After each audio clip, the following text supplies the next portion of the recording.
Comment discerner le vrai du faux, la voix de votre conscience et celle du mental? Quand l'information vient du mental, on se sent rétréci, contracté à l'intérieur. Il y a des peurs, il y a beaucoup d'impuissance. Il y a surtout le sentiment que l'information vient de l'extérieur. J'ai entendu dire, je sais que les autres ont fait l'expérience que l'information et votre pouvoir sont à l'extérieur.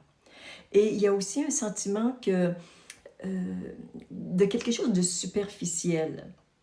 Alors que quand c'est la voix de votre conscience, d'abord, vous la sentez au niveau de votre cœur.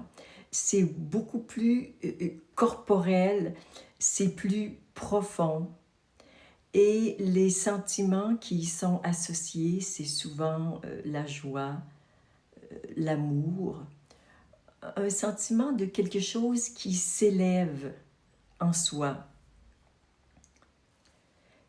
Il y a aussi le résultat de nos expériences passées qui parfois nous disent « Oui, mais tu sais que ça a été difficile quand tu as vécu telle ou telle expérience.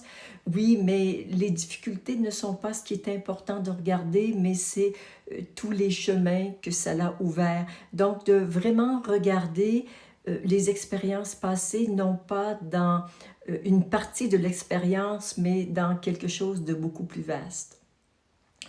Quand nous avons à prendre une décision, évidemment, il y a deux étapes. Il y a d'abord qu'est-ce que je dois faire et ensuite la mise en application.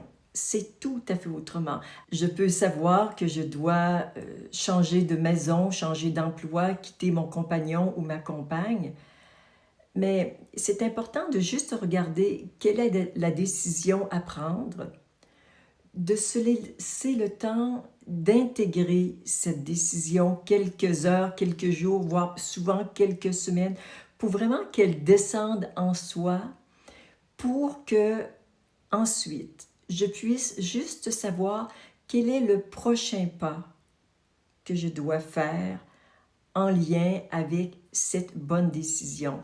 Mais si vous voulez prendre la décision et tout de suite avoir un plan d'action de comment je vais m'y prendre et tout ça, très souvent dans les décisions importantes, c'est pas possible.